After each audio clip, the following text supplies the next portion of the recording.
Welcome everybody on Friday the 13th. I actually just noticed that today is Friday the 13th.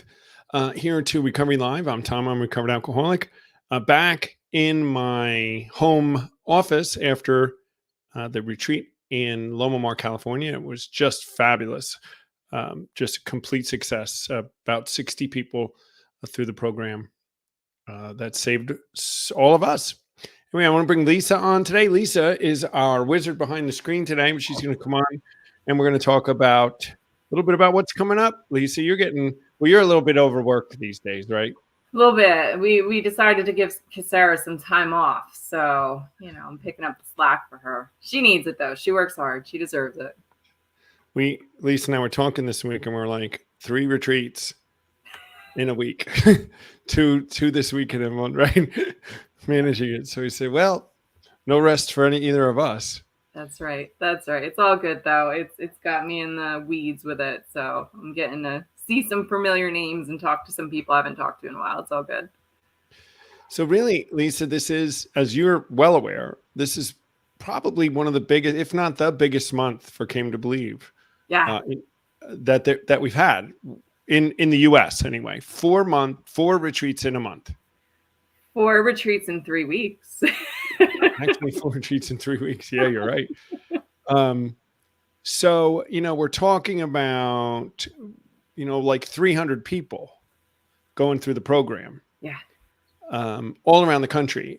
2 in California, 1 in Wisconsin and 1 in Florida. And the Wisconsin and Florida ones are going on this weekend. Yeah. So the Wisconsin one's almost sold out. There was a couple spots left open from some cancellations, and Leesburg registration's closed. So we're all set. Check-in starts in a couple hours. So they're getting ready. And Lisa, today we're going to talk about, we have a special guest from the UK coming on in a few minutes today. And, we're going to talk about prison addiction in the prisons and what's going on and what's being done about it. And Gordon, who's going to come on, has been doing it for quite a while.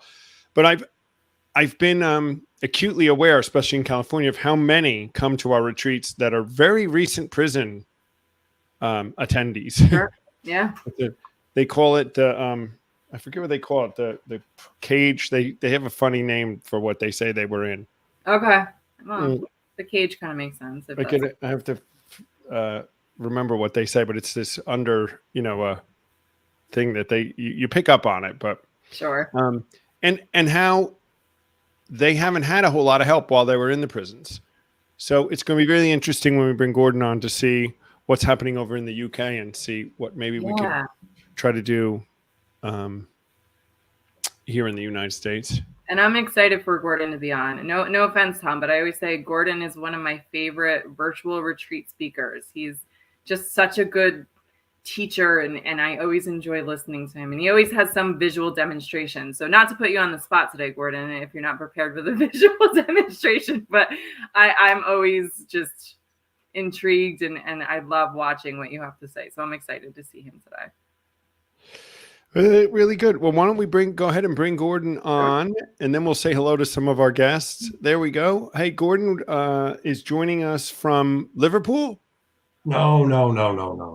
Oh, no, definitely not. Manchester. Well, that was quite an aggressive no. That was definitely a no. I guess that's like if you said, am I from Boston? Yes. Right? That would not be a good thing. But, yeah. Thank you, Lisa, for that. Thank you for the build-up, Lisa. Yeah. No pressure. Hey, let's say hello to some of our guests today. Let's see who's with us, Lisa. Thad Johnson, he's a regular. Anna Branson, she's also a regular. Yeah. Taryn Price from out in California. Hey, Taryn. Is with us. Doc Roth, our regular from Las Vegas. How you doing, Doc? Melissa, she's kind of a neighbor of yours a little bit there, Gordon. Yeah, she is. Melissa's on watching today. She's wonderful. Stacy Duggar. If you notice any names, Gordon, on here on the side that are definitely from UK, go ahead and shout them out. So we don't always know them all. With you on, we may draw a bunch more UK people. Yeah. Stacy Duggar from Florida. Yeah. Really good. Well, we're excited about what's going on with Came to Believe here in the United States, especially in these last couple months with the growth, Gordon. We've been into rescue missions, and we'll talk a little bit about that when we're talking, because that's one step from prisons. The rescue missions either going in or coming out. And we've been asked to come into some churches and some organizations here in Missouri and around who have had the same kind of things. They don't know what to do with these people, Gordon, and you and I do know what to do. So why don't we just get right into it, Lisa, and we will bring you on at the end, or Lisa will be running the shirt giveaway, right? Right. So remember, hashtag recovered. Hashtag recovered for the t-shirt. So anytime you put it in, your name will go on the list. So put it on, Doc Roth. I know you're going to put it on. And Wesley Branson from Kentucky. So we have Virginia, Kentucky, Florida, Las Vegas, California, Wales, Wisconsin, Minnesota, I think. We got the whole world on, Gordon. Got Indiana. See Carrie there. Indiana, Carrie. Perfect. All right, guys. Well, I'll let you get to it. I'll step out and I'll be watching. I'll see you in a little bit. All right. So, as we get going into this, first of all, I want to just let everybody know how Gordon and I met. We met about 7 or 8 years ago, right, Gordon? Yeah, that's right. Yeah, in Long Island. Right. I was going out to a retreat in Long Island that I was helping Diane Robinson run, and Gordon was there, and it was the first time I had met him. You were the only one in from the UK for that one, right? Yeah. And for the next 3 as well. The next 3 after that as well. And we really did become fast friends. It was like the second time I had done my talk on the promises. And I remember that you and I bonded over lunch like immediately afterwards, because we both felt so strongly about the program the same way. Absolutely, yeah. We have Montana with us. That's new. So, and since then, we've been at retreats together in the UK. We've met in the UK, and we've been on virtual retreats together. And Gordon is one of our senior leaders, and super advocate for Came to Believe over in the UK, and does many things along with running retreats. How many retreats do you actually run yourself every year, Gordon? About three. And are you going to do anything in Europe this year? There's something on the back burner, but I don't want to say anything at the moment. Okay, very good. But you have done them in Austria, Vienna, Poland, and Munich. And Munich. Yeah. Good. Yeah. There, Lisa just put that up, that you can go to that the UK website to look at all the retreats that are going on and meetings that are going on in the UK and Ireland that we have on that website, because there's a lot of stuff going on there too. As we've been getting bigger, I know that along with the retreats, though, Gordon, you do another ministry. There's other work that you do with addicts, and one of the things that you're really passionate about is getting in the prisons, right? Well, yeah, it wasn't a passion about going in. It was just how God had led me. It wasn't. I didn't have much option, really. Actually, what happened was my pastor, or my vicar, should I say, from my church went to go and do prison ministry. And she asked me, would I come and tell my story to the prisoners, because she'd heard my story.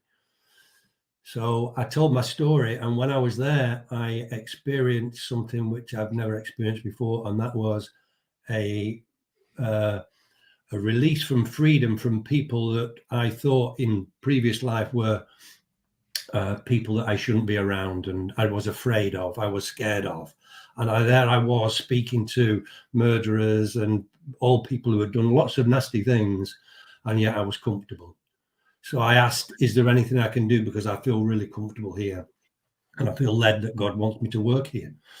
So I applied, and I got accepted, and that's what I do now. Is that I'm a pastor in I'm a prison chaplain, volunteer prison chaplain, actually in a UK prison. So as a prison chaplain, I would imagine you have several tasks that you do for the prisoners. Tell us about some of the stuff that you do as a prison chaplain in the UK. As a prison chaplain, I attend things which are called ACT reviews, where people self-harm, and I attend those reviews, and we review them and see how we can put things into place to help them, because a lot of the things that it's their only way of sort of speaking out is to harm themselves. So because they just feel like they're just a number, so they'll harm themselves to get heard. And at those reviews, very fortunately, that I can get to know them. And that's how I operate in the system. Is I get to know people through that ACT review, and then I'll speak to them afterwards if so.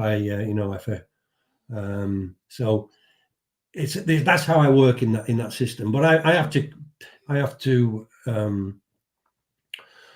look for and help people, all people, people, all different denominations.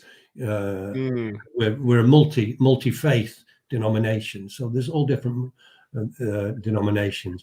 But what I also do is that I can run courses, and that's what I came to believe.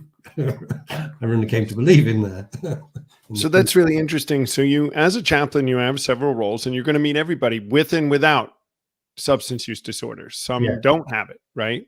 But have other issues that you could help address. And it's non-denominational or interdenominational, as we were. So you're talking to all kinds of faiths and no faith, right? Yeah. Right. So gosh, it's got to be just interesting and tough job sometimes. It is, and it. Yeah. Well, I pray always before I go in that God will give me the strength to be led, and for me to be guided by Him. And it's incredible how God can direct me to certain people which need to be. There's in the prison I'm in. There's 450 people. So, try to care for 450 people in one day is, it's just impossible, isn't it? So I need some sort of pointer, and God seems to be the pointer. He points me in these directions, and which is so incredible.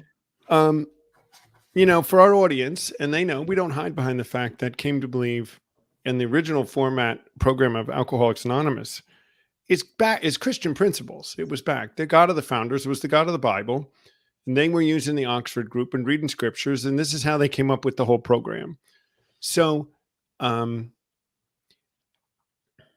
we have found that we have to have a little bit of separation from the church when we run our retreats. And you know that too, Gordon. We got to be a little bit separate so as we not scare some people away.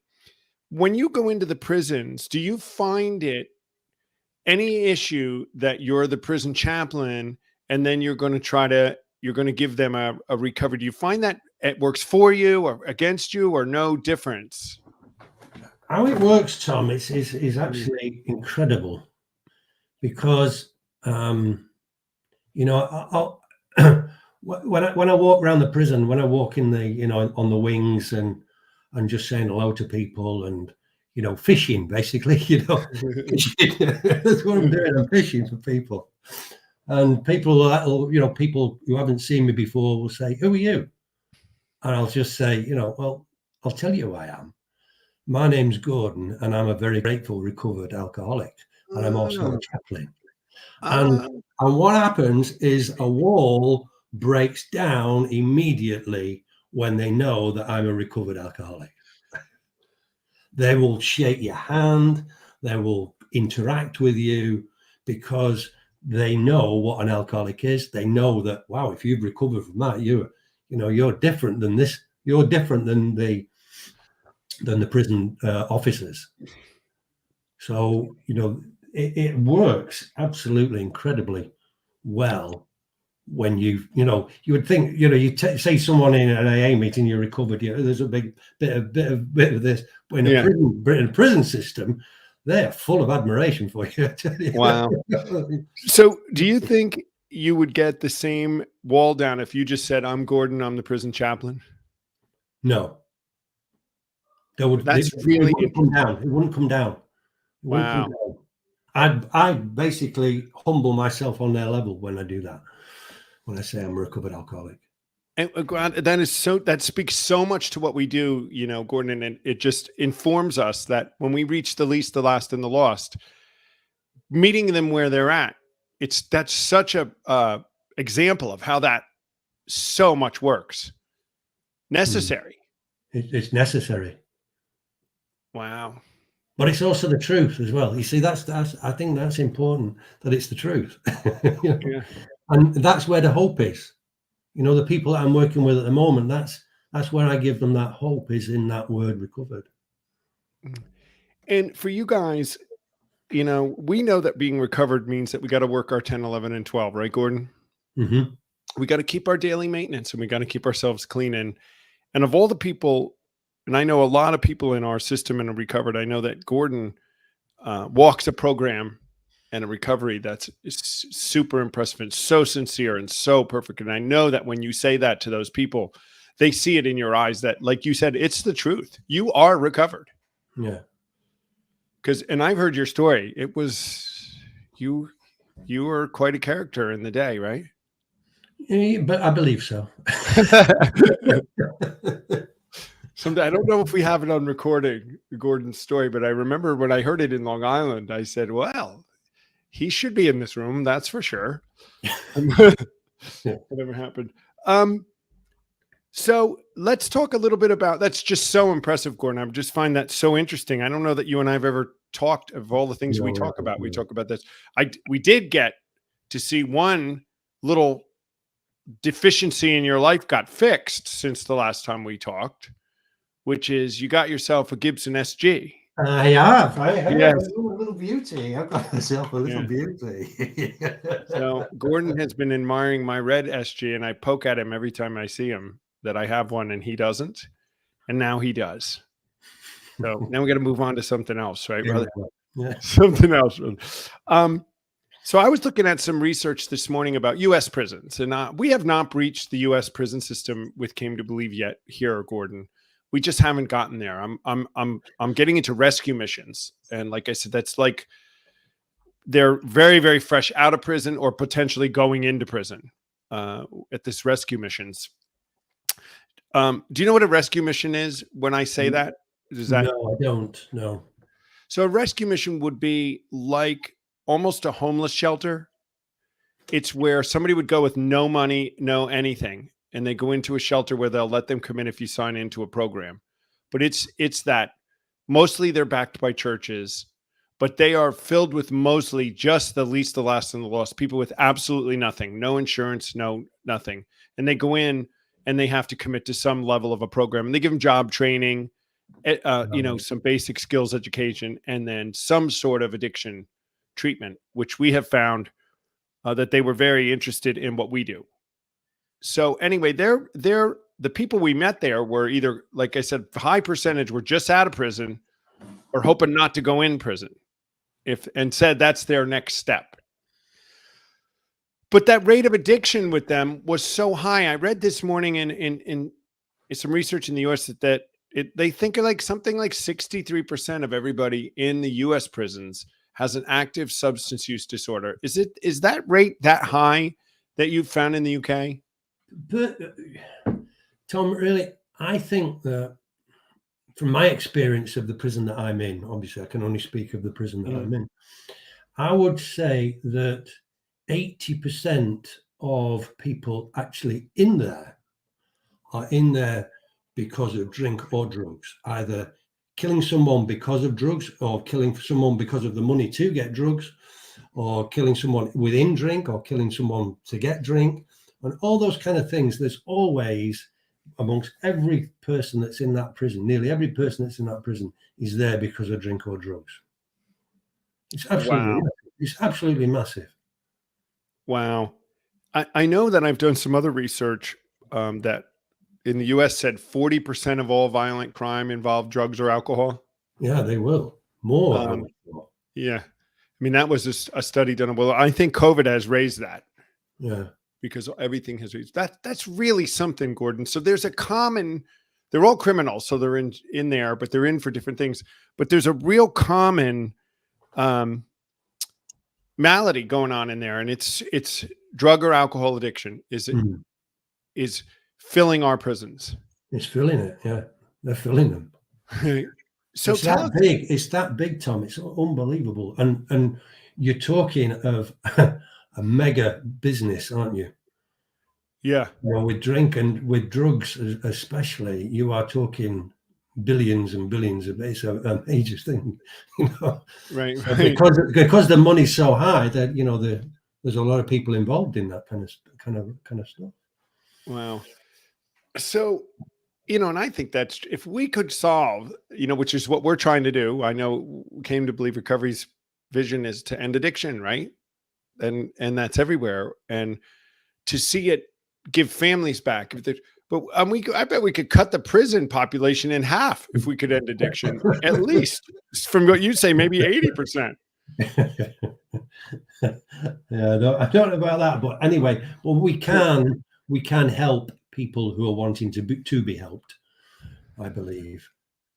So talk to me about, I think I've heard, and I knew from somebody else who was trying to get in another prison in the UK, Gordon. I don't know his name. I wouldn't reveal it here, but he had expressed to me the difficulty in getting in to the prisons and have access to these prisoners with a message of hope like you have. Was it difficult for you to really get in and be able to do what you do?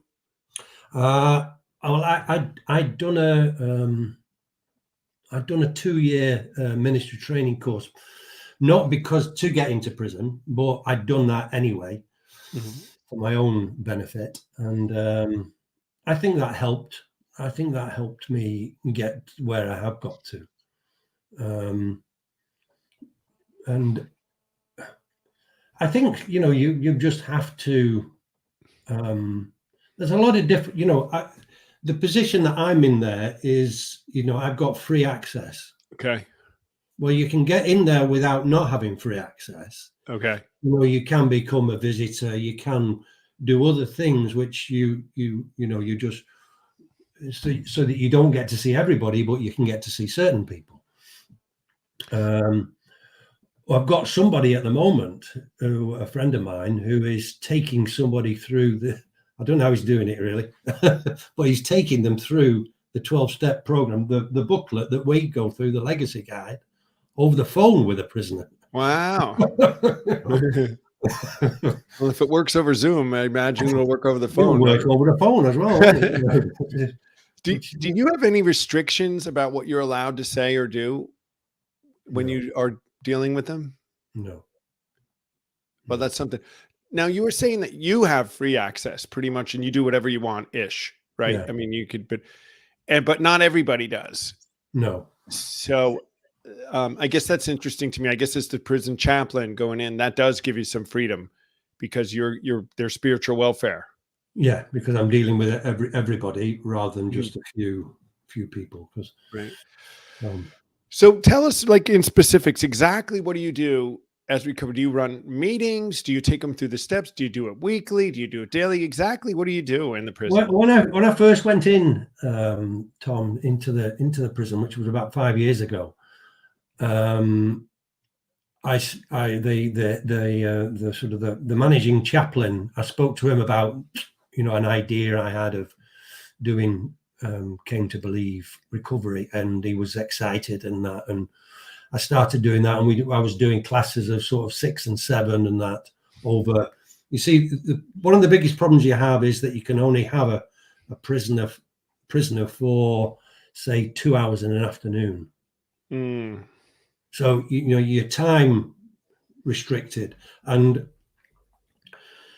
within the prison system, people will be going to the doctors, people will be going to the dentist, people will be doing this and that, and it's a very difficult system to work within. So I was doing these larger numbers, but once those larger numbers were done, it's, you know, they were all excited and everything, and the larger numbers started to dwindle. Then there wasn't that amount of people that were wanting to do it.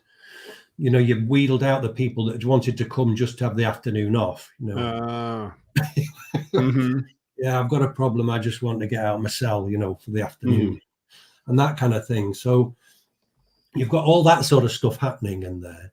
You've got other reasons why people want to come for different reasons, because they've fallen out with someone and they want to get off the wing, and or they even want to pass information and stuff to other people. So you've got all that kind of stuff working. It's not like a normal, you know, a retreat that you've just been to, like you've just been to California. You're dealing with a lot of different factors within that system.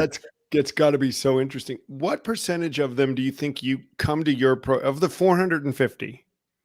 Let's say in a month, and you're in weekly or daily? I go in. I just go in once a week now. Once a week. Once a week. Would you say that you get at that what percentage of them have come at least once to what you do? It's hard to put a percentage on it, really, to be honest. I've probably taken through fully within that 5 years about 40 to 50 people. Within all the way through. All the way through. However, what I believe now seems to be it was COVID driven, really. But what I don't do the big groups anymore. I don't do the big classes anymore. I tend to get led to where those people are who are in need, and it's a bit. I think it's a little bit like the you know. Do you ever remember watching a film called Heartbreak Ridge? Was it Heartbreak Ridge? Oh yes.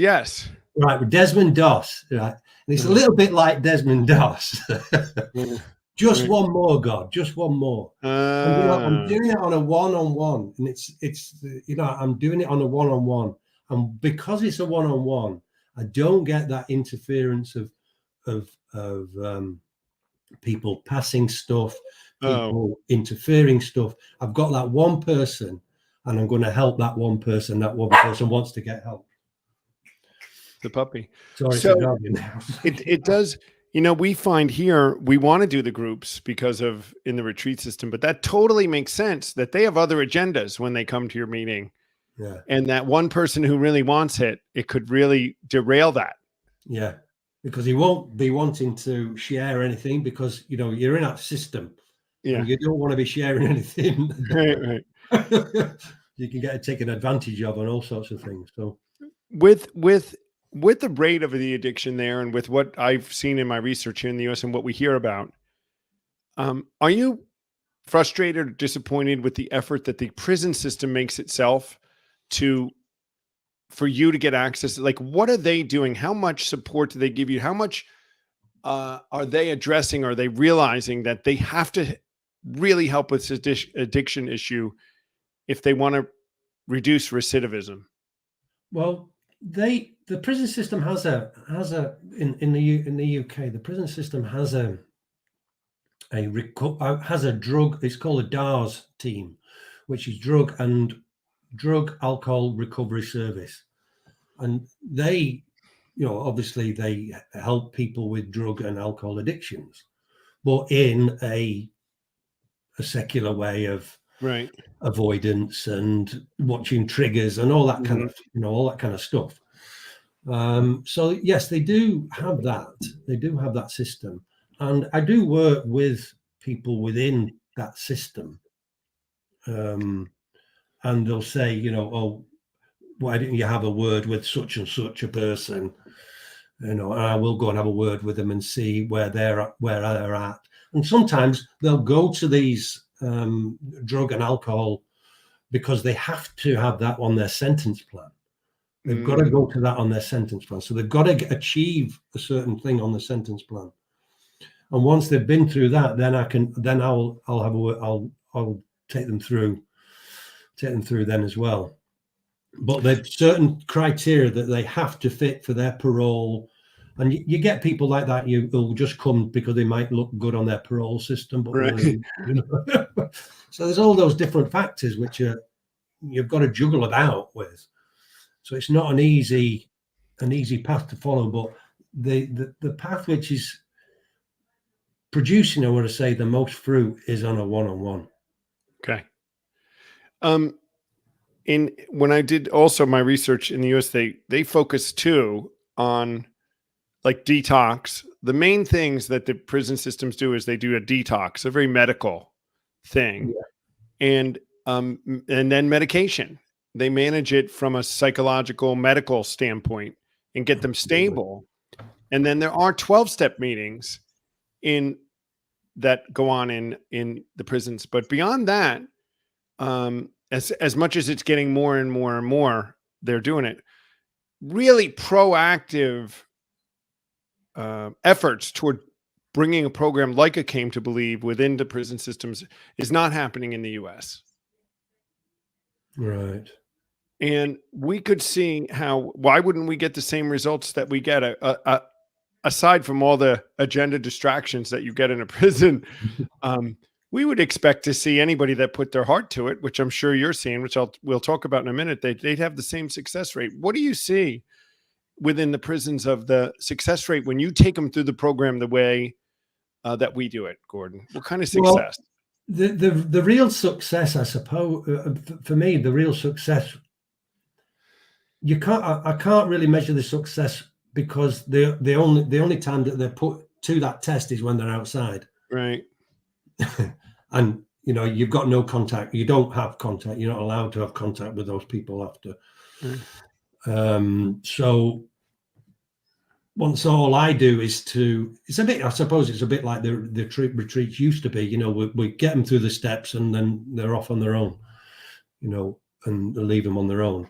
And so that's all I can do in the system is to tell them there is a solution, take them through that solution, and help them with that solution so that when they do go outside, they've got a chance.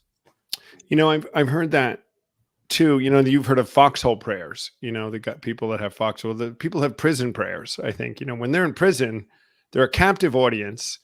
Like Carrie is saying here, some have to go through stuff to fulfill their plea agreements and your sentencing guidelines, like you said. So we don't know what their motivation is to do it. And then here's the rubber hits the road when they come out. Yeah. And were they interested anyway? Number one. And then what's out there for them once they come out? And in the US, something between 70 and 90%, Gordon, have no access to health insurance when they come out of prison.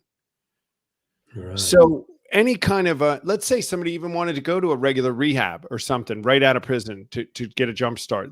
Most couldn't do it because of the cost. They could go to a rescue mission like we've been going into, you know, if they came out and had nothing and found their way into a mission. And if they happened to come on a weekend in February when Came to Believe was there doing steps, they might get the program. But other than that, they would be, like you said, after our retreats, which is what we used to do, is have a good day, right?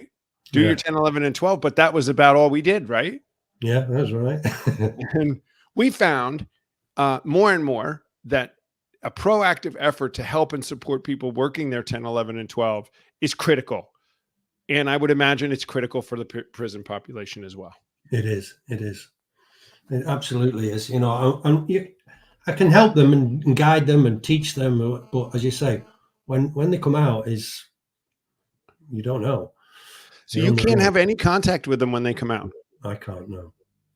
And is that for like your privacy and safety, or is that a rule? Why would they say that? It's a prison rule. We're not to have any officer or anyone working for the prison system is not to have contact with the prisoner outside because of, you know, taking drugs into the prison, all that kind of stuff. You know, there's a lot of that kind of stuff can go on, and so you're not allowed to have contact with the prisoner afterwards. It just stops it all. Yeah, it stops that contact. And I personally wouldn't want that anyway because of, you know, of my family and all that kind of, you know, I wouldn't want them to know where I live and all that. It totally makes sense. You know, I would think for your safety too, because not all of them come out and No, go on the straight path.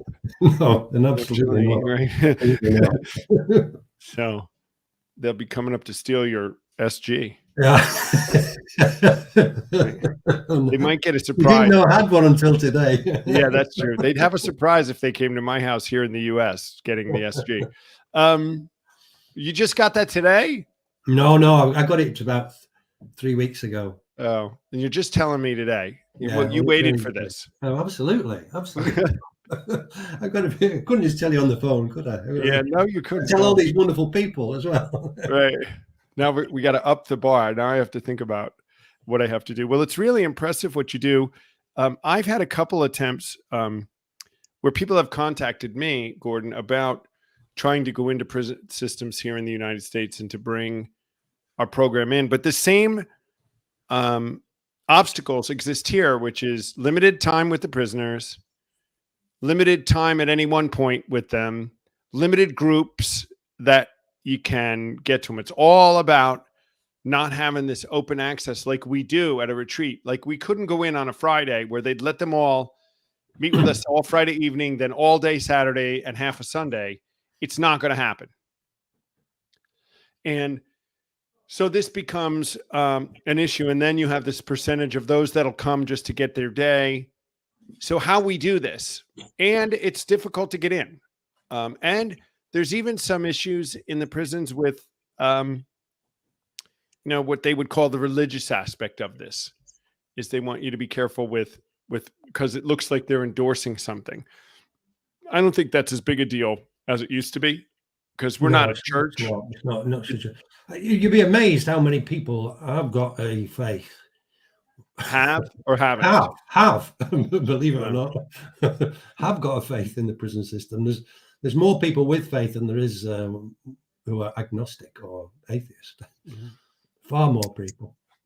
But one thing that's going to really help, Tom, I believe, is that I've been looking and reading the Big Book, and in the Big Book, Dr. Bob said he used to take them through the steps in an afternoon off. Wow. So I think what we're trying to do in Came to Believe is we're trying to fit the Came to Believe retreat model into the prison system, rather than trying to create something that works within the prison system. So I wanted to explore that in the next few months or so, in taking people through, if I can, in maybe 2 afternoons off. Well, we know it can be done. We used to do it here in the US in the afternoon. For years and years, it was just done on Saturday afternoon. Yeah. So I'm with you, Gordon. I think it's worth, I mean, we got to do what we got to do. It worked then. This is when it was the most successful, when Dr. Bob was doing it in the afternoon. So we know it can be done. And you have this, you have the knowledge to take people through them that quickly. Yeah. I think it's an effort we ought to make. I think we need to be chameleons when it comes to this and say, instead of having them fit our program, let's fit theirs. That's absolutely. And that is just awesome. What do you see as the biggest challenge in this for you when you're working in the prisons? There's something that every day you say, this is this challenge. I don't really have that. You know, to be honest, Tom, I don't really have a big hurdle, because the ones that I do, the ones that God leads me to are ones who are wanting recovery. And so it's not that it's on the one-on-one basis, there's no big deal. You know, there's one of the guys I'm working with at the moment, and you know, these are really big, tough guys, these are. And when I first introduced myself to him as Gordon, I'm a recovered alcoholic, and he said, "Wow, that's amazing." And I said, "Yeah, and I'm here to help you." And he says, "Help me?" He says, "Why are you here to help me?" So I says, because that's what I do. And I could see the tears coming in his eyes, and he realized that there was some help for him. And that for me is just incredible to see some people who are really wanting it. And it's just, and I can offer that solution to them. What they do with it is up to them. That's irrelevant, really, as well. Is to give them that hope, even if it's just for hope for, a couple of years while they're in that prison or whatever. I've given them that hope, and that's why I do it. And that's not a stumbling block. I will jump over I will go through all those kind of things in order to give that to that particular person. And that's why I do it. I can't even imagine, especially those people in such stressful, really down and out situations, and to be able to touch them, because they really do, would think they feel like they're just out of society. Nobody cares. And maybe that nobody does care until you went in, right? You could be one of the first people to really genuinely. Yeah. Wow. What is the actual drug use in the prisons? Are they able to get drugs to use in the prisons relatively easily? I don't know about relatively easy, but they can get them. They can get them. Yeah. With drones and what? Yeah, they're very resourceful. I don't know how they get them all in, but there's drones and there's smuggled in and thrown in and flown in and all different ways they get. But I'd be wrong to say that they don't go in there because there's money to be made, isn't there? I guess, right. So for any of you who are out there, just occurred to me, some of you that may be just joining us or not understand what we're even talking about. What is it that Gordon talks to them about when he goes in? And what is this program that we're talking about? Guys, what Came to Believe does is we've got links right back to the founders of AA and Clarence Snyder. And we have done quite a study, and we've gotten some firsthand knowledge on exactly what these guys were doing back when this program was the most successful. You heard Gordon quote Dr. Bob, who was the co-founder, and there's lots of evidence out there about how he was doing it back in the 30s and early 40s, taking people through this 12-step program, the 12-step program that started everything that all the 12-step programs in the world were based on, is this, with which we take them through a program in a very short period of time. Now, at our retreats, we've been doing it over a weekend. In the UK, they do it in a day, and Dr. Bob did it in an afternoon, and we used to do it. All works that way. And we do introduce them to the God of the founders. And there was a God, and he was the God of the Bible. We never shy away from the Christian principles that back the entire program. So that's what you do, right, Gordon? That's absolutely right. That's it. Stick to the truth. Because truth works, isn't it? The truth works. People say, we're broken record, aren't we? I mean, it wasn't broken, so we don't. The truth, that's it. The truth is it. We didn't need to change anything. That's what I always say. We're not changing. The book didn't change. I'm so amazed still to this day, Gordon. When I was at the retreat last weekend, I was reading out of the big book. I was just reading out of the big book, and people were so amazed. These are people that are in recovery, have been in AA meetings, have even read the book, that they hadn't read this stuff and noticed the principles that are quite clear when you read them. It's amazing to me how much work we have, my friend. Absolutely. It's good work though, isn't it? It's great work. It's enjoyable work. It's wonderful to give you. It is fabulous, and when we hear, why have I never heard this before, hurts me, because it means there's so many people that it's not like they've heard it and decided they didn't want to do it. They've never heard it. But it also encourages me to say, we have an answer that's not out there, Gordon. It's not out there as much as people might think. This answer that we have, this success rate, it's not seen in most recovery programs of all types around the country. Is it that way in the UK? Yeah, well, I do mainly. Apart from the prison, I mainly interact with American people. So. Well, we're messed up up here in America. Although when I come over there to the UK, I find there's some quite interesting characters that come to retreats over there too. No. Well, we're doing everything that we can here to get bigger. Gordon, we're beginning to seed some new areas. I've had a couple of pastors call me here recently. One particularly in Missouri who has kind of an inner city church that he started and has been attracting these people with addiction issues, and some are right out of prison or off the streets. Yeah. And he said, I don't know what to do about it. He's not an addict. So aside from the Jesus heals, he doesn't have anything else to give them, but has realized that they need something. They need a program. They need something which is just, we always say, you need Jesus, but you also got to do what he said to do. Yeah. Right. And that's what our program does. It gives simple tools that we're just following the cardinal teachings that were in the Gospels and in the letters of the New Testament. And they lead to this life-changing experience that doesn't mean you got to go to any particular church or anywhere particular at all. Adapt these principles in your life with a few rules and off you go, right? Absolutely. It's so great. So brilliant. We're getting ready to have that. It's happening here in the US, and I'm sure it's going to happen over there in the UK, as it's been happening for the last 30 years or so since Came to Believe has been over there. And this message, how long have you been at this with us, Gordon? Oh, crikey. I think it's about 10 years now. I think 10 years. 10 years, I think. Where did you find us? How did you hear about this? A friend of mine just said, why don't you come along to Came to Believe? And you got recovered as a result of a retreat. Is that true? No, I came out of a treatment center after 4 months. And after 4 months, I got taken through the steps, through the Came to Believe way.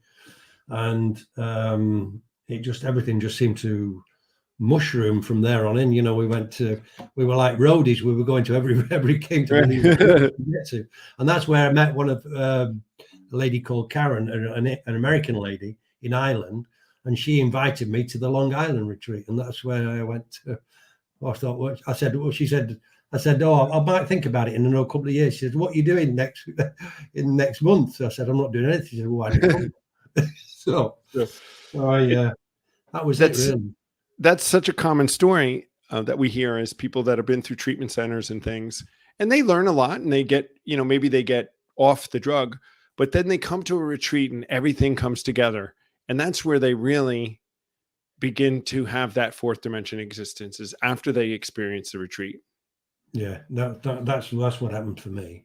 That was my experience anyway. It just lit something up inside of me, which I wanted more and more and more of that. It was like a thirst. I think the Bible, they call it a thirst, don't they? Or hunger, Yeah. I had that hunger and that thirst for more of it. Well, it's been just great having you on. I like to just hang with you anyway, Gordon. And thank you so much. And I would hope that you'd be willing to come back on again and talk to us about all things recovery and anything that's going on in the UK. We'd love to have you back sometime. I'll let you know how the Dr. Bob version goes. Ask me. Let me know how the Dr. Bob goes. And if there's anything any of us can do to help you or support you, I'm always there for you, brother. Absolutely. And we're going to get to play these SGs together one of these days. You guys were doing recording. I don't know how we're going to do it, but I'll have to take mine with me over there, or he'll have to bring it here. But one of these days we'll get to strum along, I guess. Yeah. So thanks again, Gordon, for coming on. Have a great, great weekend.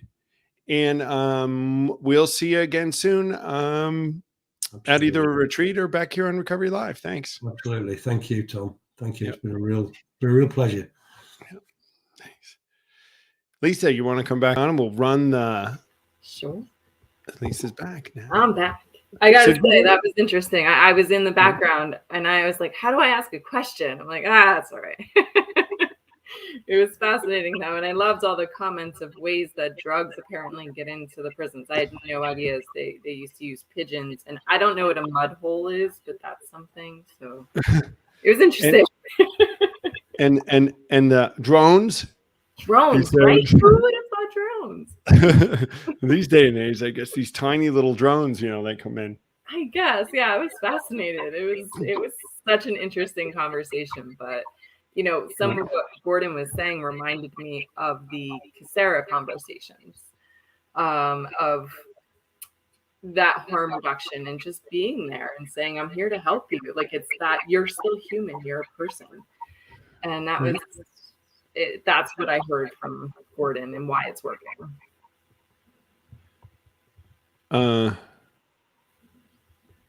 Carrie Toon is giving us I think we want to just, yes. Oh, got it, D. Got it, D. Thank you. D just went right to it. Thank you. Yeah, I was thinking it was like some kind of tunnel outside, like literally like a mud. I don't know. Yeah. Okay, thanks. That's the normie in me not getting that. So. That's the normie in you. Whenever we talk about this and we talk about crime and addiction, it's just such a huge, they go hand in hand. Yeah. And so helping with crime, I can't see that somehow working with the prison system here in the United States is in our future, Lisa, somehow working with them and using models like what Gordon is doing, and maybe having Gordon come over here with us and help us talk to some of the leaders in the prison systems would help us. I'm sure he'd be happy to do it. Yeah, that'd be over amazing. here, and we'll take him to a Yankee game. And he'll like that, right? No Red Sox, but we'll go to, unless they're playing the Red Sox. Anyway, let's do our shirt giveaway, Lisa. All right, let's see. We have 9 people entered, it looks like. So here we go. I don't have the fancy music like we used to, but it's still fun to watch. Mm-hmm. Let's see. Who's going to win? Kayla Marie. That's a new one. That's a new one. And she's from Montana. Okay, fantastic. Kayla, send us a DM, a private message with your address and size, and we'll ship that out to you. We'll get that out this week. Congrats. Great. Congrats. Sorry, Doc. You're not getting another shirt today. I thought it was going to be Anna for a second. She's gotten a couple too. Yeah, I know. I did see Anna going by. So, well, that's great. So another really, really great episode. A lot of great comments on the side about people really enjoying the conversation. So I think we're going to be having Gordon back sooner than later when we talk about it. And maybe we'll bring somebody from our side in and have a conversation with what goes on, and even the harm reduction stuff. It's all tied together, It is. And I don't know if you remember, one of our former coworkers, she did her counseling internship at a women's prison. And it'd be interesting. She might have an interesting perspective of what she saw when she was in there. I didn't think about that. And we probably could get somebody from city teams to come on. Sure. And talk about, that's that one step in or out. Yeah. And see what how these things work. This is what we're all doing. Yeah. All right, guys. Well, Friday the 13th has been pretty lucky for us so far, right? And it's really lucky for Kayla. She won. That's right. That's right. We don't much go here. I came to believe for these prejudices or these superstitions. That's for sure. But my mother was born on the 13th, right? And it was actually Friday the 13th when she was, because it changes every year. Friday the 13th isn't the same day. But actually, maybe more than one Friday the 13th each year. I'm not sure. I think we always used to say, my sisters and brothers, whenever we'd say, well, that explains a lot, Mom. You were born. Lisa has a big day coming up, guys. So we'll all let you go. Coming up in 4 days. Wait, what is? You're going to be 21? In June. You're right. A month and 4 days. June. Oh, yeah. A month and 4 days. I'm way ahead. I'm nervous to miss Lisa's you're going to miss birthday. I cannot miss his birthday. I was wondering why I got that message from you the other day. I'm nervous. We can't miss the birthday. You got a month. Anyway, we'll be back next week. I'm going to be in Nevada City, Lisa. So Alicia will be back with me. She's going to be at Nevada City with me. And this is our second retreat in Nevada City within a year. And we have about 63 or 4 people signed up, I think, which is about twice as much as we had last year. So we are really, really excited about this next growth spurt in California. So we'll be coming to you from there. Then we'll be back. It'll be Memorial Day weekend, and we'll be getting ready to start the summer here in New Jersey and the Jersey Shore and all that good stuff. So I wish you a good weekend, Lisa, and everyone else out there. Have a great weekend, and we will see you all next week at 9 a.m. Pacific, 11 a.m. Central, 12 Eastern, and 5 in the UK here on Recovery Live.